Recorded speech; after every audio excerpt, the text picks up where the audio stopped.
와서 예배를 비대면으로 드렸습니다. 그런데 참 제가 보니까 우리 교회 영상을 제가 보니까 지난주 영상을 제일 많이 봤어요. 그래서 우리 교인들 외에도 많은 분들이 예배를 참관했거나 참석했거나 그랬던 것 같습니다.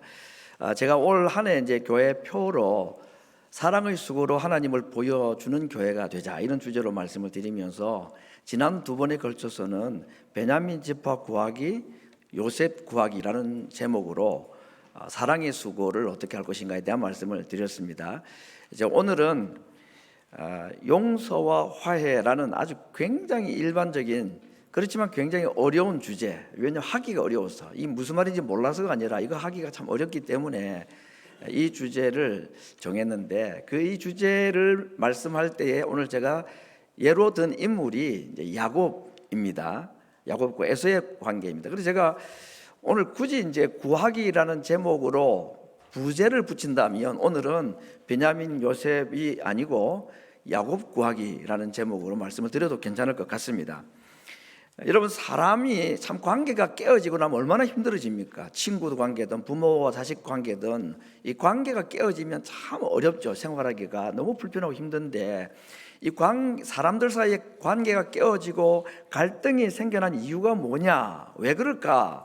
창세기 3장에 그 답이 나오는데 하나님과 사람과의 관계가 깨어졌기 때문에 그걸 우리가 죄라고 말하죠. 그것 때문에 사람과 사람 사이의 관계가 깨어졌다.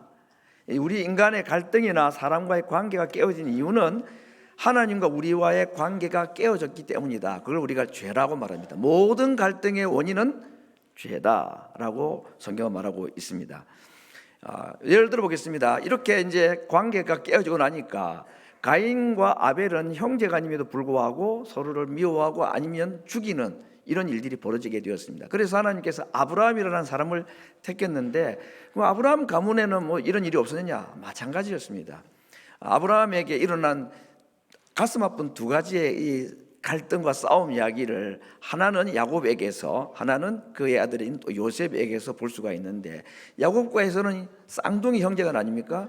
그런데 아버지의 이 잘못된 편애 때문에 이 동생과 형의 갈등이 있었고 형이 동생을 굉장히 미워하게 돼요. 그런데 동생이 이 야곱이 거짓으로 속여가지고 아버지의 축복권을 다 받아가지고 결국 형이 죽이려고 하니까 멀리 외삼촌 집에 도망을 간 이야기가 있습니다.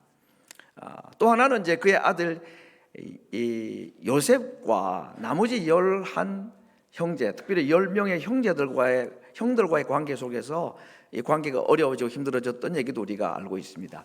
오늘 이렇게 아담 이후에 모든 사람의 사이에 갈등이 있었던 이유가 하나님과의 관계가 깨어지는 바람에 생긴 일인데 그러면 반대로 말하면 인간의 갈등의 문제를 해결하는 방법은 뭘까요? 그러면 원인이 죄고 원인이 하나님과의 관계가 깨어진 것이라면 그 해결책도 하나님과 우리와의 관계가 회복이 되거나 우리의 죄를 회개하면 그 문제도 해결이 된다, 이렇게 역으로 말씀할 수 있겠죠. 이건 굉장히 중요한 원리라는 것을 먼저 말씀을 드립니다. 오늘 제가 야곱과 에서와의 관계를 우리가 잘 아는 이야기니까 이걸 바탕으로 좀 말씀을 드리려고 합니다. 아무튼 형을 피해서 20년 만에 이제 12 아들을 낳게 되고 그리고 큰 부자가 되어가지고 고향으로 돌아가는 이야기가 성경에 나와 있는데 오늘도 그 중에 하나의 이야기입니다. 하나님께서 꿈에 나타나가지고 야곱에게 너 다시 고향으로 돌아가라 그렇게 말씀했습니다. 자, 왜 하나님께서 야곱을 다시 고향으로 돌려보내기를 원할까요? 그 이유는 다른 많은 이야기가 아니라 이 가나안이라는 땅은 하나님께서 아브라함 이후에 모든 이스라엘 백성들에게 주신 흔히 말하는 약속의 땅이기 때문입니다. 그래서 이 구약 성경에 보면요, 이 가나안 땅 또는 약속의 땅이라는 주제가 굉장히 강하게 나타나 있는데 이 이야기는 제가 오늘 더 이상 말씀을 드리지를 않겠습니다. 아무튼 이 일 때문에 다시 가나안 땅으로 돌아가는데 문제가 자기 쌍둥이 형인 에서가 자기를 죽이려 한다는 겁니다. 400명 군사를 거느리고 칼을 들고 오면 죽이겠다고 딱 길목을 지키고 있는데 하나님의 명령에 가기는 가야 되겠고 이 에서를 통과를 해야 되겠고 이 삶과 죽음의 문제 앞에 있는 이 야곱, 오늘 이 야곱이 어떻게 문제를 초신하는가? 첫 번째, 여전히 야곱스러운 자기 꾀를 내지요. 그래서 성경에 자세히 기록이 되어 있는데 양떼를 구분하고 또 짐승들을 이렇게 막 이렇게 수십 마리 수백 마리를 따로 뇌물로 이 에서에게 주기 위해서 먼저 보내는 이야기가 나옵니다. 그렇게 하면 그 선물을 받아 들고 아마도 마음이 누그러질 것이다. 그래서 32장 20절에 이런 표현이 있습니다. 내가 내 앞에 보내는 예물로 형의 감정을 푼 후에, 오늘 제가 얼굴이라는 단어를 많이 쓰게 될 텐데, 형의 감정을 푼다고 할 때 그 히브리어 성경의 원문은 이렇게 됐습니다. 그의 얼굴을 달랜 후에. 우리 애기들 울면 가짜 젖꼭지 물리잖아요, 그렇죠? 그 영어로 뭐라고 합니까? 패스파이어라고 그럽니다. 그 영어 성경에서는 그 형의 감정을 푼다는 표현할 때 pacifier his face 그랬습니다. 그의 얼굴을 좀 부드럽게 해주고, 뭘 받으면, 뇌물을 받으면, 그러면 내가 그의 얼굴을 보게 될 것이고, 그렇게 되면 형이 나를 받아줄 것이다. 이것도 역시 얼굴이라는 단어가 원문에 들어가 있습니다. 그러면 형이 내 얼굴을 지켜 들게 해줄 거다. 오늘 이 얼굴이라는 단어가 3번이나 나오고 있는 것을 말씀을 드립니다. 이게 나중에 하나님의 얼굴 분이엘이라는 단어와 연관이 되었기 때문에 이제 얼굴이라는 단어를 좀 소개를 하는 것입니다. 자, 야곱이 이런 대책을 세웠는데 에서도 대책을 세우고 있습니다. 어떻게 해요? 얼굴을 안 봐주고 죽이려고 딱 대책을 세우고 있습니다. 자, 이게 여러분 예물을 주어가지고 형의 얼굴을 부드럽게 해가지고 내 얼굴을 들게 해줄 것이다. 이게 온전히 자기 생각입니다. 이대로 되면 얼마나 좋겠습니까? 이게 될 리가 없었던 거 아닙니까? 그래서 하나님께서 대책을 하나 세우십니다. 그건 뭐냐면 야곱에게 자기의 얼굴을 보여줌으로써 이 문제를 해결하려 했다 하는 것입니다. 여러분, 다시 제가 질문하겠습니다. 이 야곱과 에서의 갈등의 원인이 뭐라고 그랬죠? 죄 때문이라고 했습니다. 그러면 이걸 해결하는 방법도 죄를 해결해야 되는 것인데, 그 죄를 해결하는 방법을 취하지 아니한 야곱에게 하나님께서 대책을 세워주십니다. 오늘 얼굴이라는 단어가 많이 나오는데 하나님의 대책은 뭐죠? 자기의 얼굴을 야곱에게 보여주는 것이다. 그 이야기입니다. 그래서 성경에는 한 사람이라고 했습니다. 우리는 보통 천사와 씨름했다고 말하는데 성경에서는 천사라는 단어를 쓰지 않았습니다. 정확하게는 그냥 이해를 그렇게 한 것뿐이죠. 성경은 정확하게 사람이라고 말했습니다. 한 남자가 야곱과 씨름하게 했다 하는 것입니다. 그런데 야곱이 힘이 굉장히 셌던 모양입니다. 안 져요. 그러니까 이 남자가 어떻게 합니까? 그 사람의 이 엉덩이 쪽을 탁 쳐가지고 환도뼈가 어딘지 정확히 모르겠는데 뭐 고관절쯤 되는지 모르겠습니다. 아무튼 다리와 엉덩이를 연결시키는 그 뼈가 이렇게 분리가 되어버리니까 걷지를 제대로 못합니다. 절뚝절뚝하게 되었습니다. 그래도 붙잡았습니다. 절대로 안 된다고. 그러면 난 다음에 이 우리가 생각하는 이 천사라고 생각하는 그 사람이 유명한 말을 하지요. 날이 새려하니 나로 가게 하라 그럽니다. 자, 날이 새면 어떻게 될까요? 날이 새면 왜 누가 위험할까요? 그 하나님이 보낸 사람이 위험합니까? 뭐 드라큘라가 날 새면 막 힘이 없어지고 막 그래서 그런 겁니까? 아니면 야곱이 위험할까요? 예, 제가 이게 하나님의 얼굴이라는 단어로 말씀을 많이 한 3주째 계속 드리고 있는 것 같은데 야곱이 위험하죠. 왜냐하면 사람으로 왔지만 그 사람은 사실은 하나님의 대리인으로 왔기 때문에 그가 어두우니까 그 사람 얼굴을 못 보니까 살아있는 것이지, 날이 밝아가지고 그 사람 얼굴을 딱 보는 순간 어떤 일이 벌어질까요? 즉사할 수 있습니다. 그렇죠. 그럼 제가 뭐 다시 설명 안 드리겠습니다. 그래서 날이 새려하니 나로 가게 해라. 그래야 너가 산다. 안 그러면 너 죽는다. 그 말이죠. 자, 이건 거짓말이 아닙니다. 공갈 협박이 아닙니다. 그러면 야곱이 어떻게 살려면 어떻게 합니까? 그 사람을 가게 해야 되는 것입니다. 날이 밝으면 큰일 나는 거예요. 그죠? 그런데 야곱이 어떻게 하죠? 안 놔줍니다. 저는 여기서 하나의 믿음을 본 겁니다. 왜? 날이 밝아서 당신 얼굴을 내가 혹시 보아가지고, 그래서 내가 혹시 죽어도 형에게 어차피 죽을 사람인데 형에게 죽으나 당신에게 죽으나 뭐 똑같아. 이쯤 되니까 이 하나님이 보낸 사람이 손을 못 대는 거죠. 와, 이게 세상에 제일 무서운 사람이, 죽기로 각오한 사람이 제일 무섭다 그러잖아요. 정말 죽기를 각오하고 안 보낸 겁니다. 그러니까 그의 이름을 야곱에서 이스라엘이라고 바꿔주면서 떠나게 되는 이야기입니다. 그리고는 강을 건너서 형을 만나는 이야기가 그 다음에 이어지게 됩니다.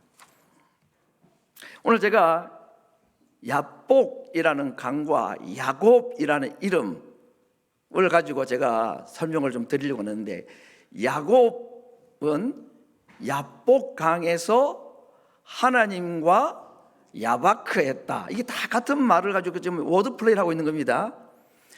야곱은 야복에서 하나님과 야바크가 씨름했다는 뜻입니다. 여기에 야복이라는 강 이름은 텅 비었다는 뜻이 있습니다. 야곱은요 20년 만에 거부가 되어가지고 형에게 엄청난 예물을 줘도 돈이 많을 만큼, 진성이 남아돌 만큼 거부가 되었습니다. 그런데 야복이라는 강에서 그는 빈 털터리가 될 뻔한 것입니다. 하나님께서 그에게 나타나셔서 그대로 되어서는 안 되겠다, 이 야곱을 야복에서 만나서 야박해 주신 겁니다. 씨름하신 겁니다. 그리고 그의 이름을 야곱이 아니라 이스라엘이라고 바꾸어 주신 겁니다.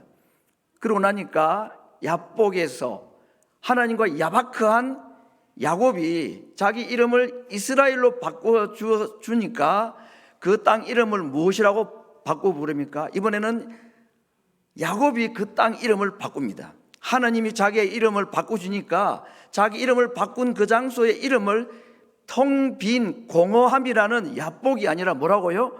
브니엘이라고, 하나님의 얼굴이라고. 그 말은 무슨 말입니까?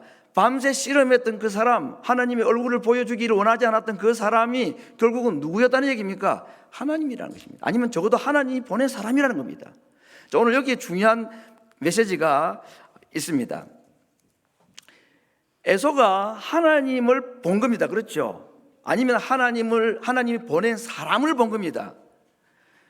그리고 그곳 이름을 브니엘이라고, 내가 하나님을 대면해서 보았다라고 말한 다음에 형을 만날 수 있었고 형의 얼굴을 볼 용기와 믿음이 생겼던 겁니다.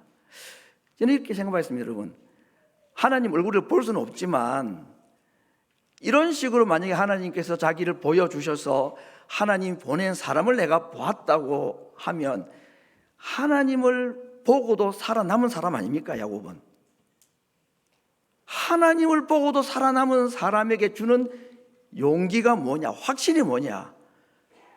원수와 같고 나를 죽이려고 하고 엄청난 피해를 끼쳐서 나를 죽이려는 그 에서의 얼굴도 볼 자신과 용기가 있다는 겁니다. 하나님의 얼굴을 보는 것이 이만큼 중요합니다. 눈으로 그분의 얼굴을 직접 볼 수는 없지만 하나님의 얼굴을 본 사람은 20년 동안 자기를 죽이려고 칼을 갈고 기다리고 있는 그 감정을 누구도 누구로 때릴 수가 없는 그 무시무시한 죽음밖에 남지 않은 그 에서의 얼굴을 볼 수 있게 하시는 능력이 하나님의 얼굴을 본 자에게 주어지는 은혜가 있다는 겁니다. 그러므로 야곱과 에서의 갈등의 문제를 해결하기 위해서 야곱에게 필요했던 것은 많은 짐승 떼와 예물이 아니라 하나님의 얼굴을 대면하는 것이었습니다. 그리고 그분으로부터 이름을 바꾸는 것이었습니다. 더 이상 사람을 속이고 거짓으로 살아남기 위한 꼼수를 부리는 자가 아니라 이제는 사람이 아니라 하나님을 붙잡는 자가 되는 것, 이것이 에서를 만날 수 있는 방법이고 비결이었다는 것입니다. 그래서 그는 이제까지 야곱으로 살아왔지만 이제는 뼈가 끊어져서 걸을 수도 없고 움직일 수 없는 상태에서도 이제 하나님의 다리를 잡고 예수님의 다리를 붙잡는 자가 된 것입니다. 학자들이 밤에 나타난 이 사람이 누굴까, 천사라고 우리가 알고 있는 그 사람이 누굴까에 대한 연구들을 많이 했는데 구약 성경에 2위 되시는 하나님, 그분이 나중에는 육체를 입고 오신 예수님이라는 이름으로 오신 분이잖아요. 예수님이 육체를 입고 오시기 전에 구약 성경에 간혹 자기를 사람으로 나타낸 예들이 있다는 겁니다. 그걸 다 설명하기는 시간이 많지 않은데, 예를 들면 다니엘의 세 친구가 풀무불 가운데서 있을 때에 사람의 아들로 왔던, 그 왕의 아들과 같았던, 신의 아들처럼 보였다는 그 한 사람을 많은 경우의 학자들은 이위 하나님 성자로 오실 그 예수님이 미리 나타나 주신 것이라고 이해를 많이 합니다. 저는 그게 맞다고 생각하고, 오늘 야곱과 씨름하는 이 사람 역시도 그냥 천사가 아니라 그냥 사람이 아니라 이거 하나님 보낸 사람이잖아요, 그죠? 그래서 예수님께서 그가 육체를 입고 오시기 2000년 전에 사람의 모양으로 오셔서 야곱과 씨름해 주셨습니다. 뭐 하기 위해서요? 야곱 구하기 위해서, 야곱 살리기 위해서 사람으로 오셔서 씨름해 주신 사건이다, 이렇게 봅니다. 결국 그가 만났던 그 사람이, 씨름했던 사람이 하나님이라는 사실을 알고, 또는 하나님이 보낸 사람이라는 것을 알았을 때에 그는 하나님의 얼굴을 보았다는 외침을 외칠 수가 있었던 것입니다. 그리고 하나님을 보았을 때에 살아남은 이것이 그에게는 큰 확신과 용기를 주었는데, 그렇다면 내 형을 내가 만날 수가 있구나, 나는 내가 준 이 짐승 예물, 뇌물로 얼굴을 좀 부드럽게 해줘가지고 그 형이 내 얼굴을 들게 해주기를 바랬는데, 하나님은 그 방법이 아니라 자기의 얼굴을 보게 하시고 하나님의 얼굴을 보여주심으로 형의 얼굴을 볼 수 있는 용기를 주시는 것, 그것이 하나님의 계획인데 그 계획들이 그대로 이루어지게 된 것, 이게 오늘 야복 강가에서 씨름 사건의 의미인 것입니다. 그리고 하나님을 만났을 때에 그에게 어떤 확신이 들었습니까? 아, 내가 형을 만나도 살 수가 있겠구나, 분명히 형이 나를 용서할 거라는 확신을 가지게 되었고, 그것은 현실이 되었습니다. 잠언 21장 1절 말씀, 우리가 잘 아는 말씀 한 구절을 제가 소개합니다. 왕의 마음이 여호와의 손에 있는 것이 마치 봄물과 같아서 그가 임의로 인도하신다. 저수지에 있는 물이 물길을 따라서 움직이듯이 하나님께서는 사람의 마음, 특별히 왕의 마음을 하나님의 마음대로 움직이신다 하는 성경 구절입니다. 지금 하나님은 누구의 마음을 자기의 임의대로 마음대로 움직이고 계십니까? 에서의 마음을. 왜? 그의 마음이 여호와의 손에 있으니까. 그러므로 내 방식으로 문제를 해결하고 사람의 마음을 움직이려고 하면 절대로 움직이지 않는다. 여러분 많이 경험하셨죠? 세상에 어려운 게 사람의 마음을 내가 움직이는 게 정말 어렵다는 거 잘 경험했습니다. 부모로서는 자식의 마음을, 또는 형제끼리도 사람끼리도 남의 마음을 내가 바꾸는 것이 얼마나 어렵다는 거 얼마나 많이 경험했습니까? 근데 그걸 누가 하시느냐? 하나님만 하실 수 있는 겁니다. 여러분 이거 정말 우리가 그대로 고백하고 믿어야 합니다. 사람의 마음을 내가 움직일 수 있다고 생각하는 착각에서 깨어나는 것이 내가 편하고 그 사람도 편해요. 서로 갈등하고 힘듭니다. 사람은 절대로 사람의 마음을 바꿀 수 없다는 것을 알고 포기가 아니라 내려놓고 그 일은 누가 하시도록? 하나님이 하시도록. 하나님이 내 아이의 마음을, 하나님이 그 사람의 마음을 임의로 움직일 수 있는 분이시기 때문에 그분께 그 기회를 맡겨드리는 것입니다. 그러면 내가 할 일은 뭘까요? 그분의 얼굴을 배우는 겁니다.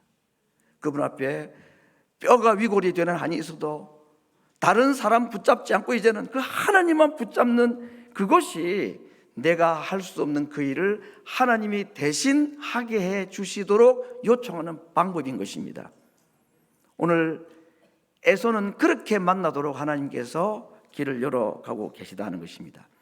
과연 하나님께서 이 약속대로 왕의 마음, 에서의 마음을 임의로 움직이셨습니까? 당연합니다. 오늘 읽었던 본문 33장 3절과 4절의 말씀을 보니까 우리가 잘 아는 아름다운 장면입니다. 제가 이 구절만 하나 예를 들어서 읽었습니다마는 몸을 7번 땅에 엎드려 굽혀 절했다 그랬습니다. 이것도 역시 여러 가지 의미가 있겠죠. 형에게 최대한 형이 7번 하고 70분 한다고 마음이 누구로 떨어지겠습니까? 많은 짐승이든 7번 땅에 엎드리고 하는 이건 사실은 형의 마음을 움직일 수 있는 게 아닙니다. 근데 하나님 이미 그가 하나님 얼굴을 만난 사람으로서 하나님께 맡겼죠. 그럴 때 어떻게 합니까? 달려와서 그를 맞이하고 목을 어긋맞기고 입을 맞추고 20년의 그 한을 풀었다는 것입니다. 이게 하루아침에 된 것입니다. 하나님께서는 야곱의 마음을 움직이시는 게 더 힘들었던 것 같아요. 에서의 마음을 바꾸시는 데는 하룻밤이면 충분했는데 야곱은 20년이 넘도록 바뀌지 않았던 사람이었습니다. 결국 야곱에게 에서는 누구였을까? 오늘 우리에게 에서는 무엇일까? 에서가 아니었으면 야곱은 절대로 이스라엘이 될 수 없던 사람이었습니다. 우리에게 남겨주신 도무지 불가능해 보이는 것, 도무지 해결되지 않을 것 같아 보이는 것, 그게 야곱에게 에서 아닙니까? 우리에게도 그런 게 있을 수 있습니다. 누구의 실수든지 간에 더 이상 해결할 수 없는, 내가 한다고 해봤는데 도무지 할 수 없는 그걸 우리가 에서라고 호칭하십시다. 근데 방법이 있더라는 겁니다. 내가 하나님의 얼굴을 보면 되는 겁니다. 내가 뼈가 위골이 드는 한이 있어도 그 부분을 붙잡을 때에 하나님께서 내가 할 수 없었던 그 일을 대신 하시도록 하시는 것, 이게 오늘 에서와 야곱의 이야기라는 것을 우리에게 말씀을 해주고 있습니다. 하나님이 야곱의 허리를 탁 손을 떼었을 때에 그의 이름이 바뀌어졌던 그 손으로 이제는 하나님께서 누구의 마음을 손을 대십니까? 에서의 마음을 손을 대십니다. 그랬더니 이런 일들이 일어났다고 우리에게 말씀해 주고 있습니다. 33장 10절에서는 어떻게까지 말하고 있습니까? 내가 형님의 얼굴을 배운 적 하나님의 얼굴을 배우는 것 같다. 참 이게 아부도 이런 아부가 있나 싶은데 이건 아부가 아니고 혹시라도 마음 바뀌기 전에 최대한 좋은 예의를 좋은 말을 하기 위해서 한 것처럼 저는 이해를 했는데 그게 아닙니다. 왜 이런 말을 하십니까? 그가 하나님의 얼굴을 봤기 때문입니다. 그렇게 봤을 때에 그 무시무시한 형의 얼굴이 하나님의 얼굴처럼 보였다라고 말하는 것입니다. 이걸 우리에게 적용하면 정말 얼굴 보기 힘들었던 사람, 내게 원수 같고 나를 원수처럼 대하는 사람, 그 얼굴을 볼 용기도 없고 자신도 없고 보고 싶지도 않은 그 사람, 근데 그 사람의 얼굴이 하나님의 얼굴처럼 보일 수 있는 길이 있습니다. 우리가 하나님의 얼굴을 보면 그 사람의 얼굴이 하나님의 얼굴처럼 보일 수 있다는 약속인 것입니다. 오늘 제가 마지막 이야기를 하나 더 소개하겠습니다. 앞에 말씀드렸습니다. 야곱과 씨름하였던 그 사람은 100% 그렇다라고 말하는 것은 조심할 필요가 있지만 성경의 여러 많은 증거들과 학자들의 논증에 의하면 그분은 2위 되시는 하나님이라고 우리가 가정을 하고 받아들이고 말씀을 들어보면 좋겠습니다. 그렇다면 예수님은 야곱과 씨름하신 것입니다. 하나님께서 예수님을 보내셔서 야곱과 씨름하게 하셨습니다. 그를 하나님 얼굴을 보게 해서 야곱 에서의 얼굴을 보게 하기 위해서. 그런데 그로부터 2000년이 지난 뒤에 진짜 예수님이 육체를 가지고 오셔서 이번에는 누구와 씨름하셨느냐? 하나님과 씨름하셨습니다. 십자가 위에서. 그리고 하나님이 치셨던 그 손이, 야곱을 치셨던 그 손이 이번에는 그 하나님의 손이 예수님을 치셨습니다. 그래서 그분의 몸이 쪼개지시고 피를 흘리고 죽으셨습니다. 야곱인 우리가 맞아야 될 그 하나님의 손을, 하나님의 채찍을 우리 주님이 대신 맞아 주신 것입니다. 그리고 우리로 하여금 나음을 얻도록, 평화를 누리도록 하기 위해서 그 일을 하셨다라고 성경은 말씀을 해주고 있습니다. 성도 여러분, 하나님의 얼굴을 본 자, 하나님을 만난 자는 이 세상에 누구의 얼굴도 볼 수가 있습니다. 내가 잘못했던, 그가 잘못했던, 그래서 더 이상 보기 힘든 민망한 사람의 얼굴을 하나님은 보게 하십니다. 그 하나님의 얼굴을 본 자는 당당하게 그의 얼굴을 볼 수 있는 특권을 하나님께서 주시는 것입니다. 오늘도 나를 대신해서 씨름하시는 그 예수님, 야곱과 씨름하셨던 그 주님이 오늘도 우리를 에서 앞에 만나기 전에 우리를 먼저 만나주시고 우리와 씨름하시고 계신지도 모르겠습니다. 우리를 새롭게 하시기 위해서, 우리를 완전한 하나님의 자녀로 회복시키시기 위하여, 그것이 갈등의 문제를 해결하는 방법이기 때문에 오늘도 우리에게 그렇게 오시는 것입니다.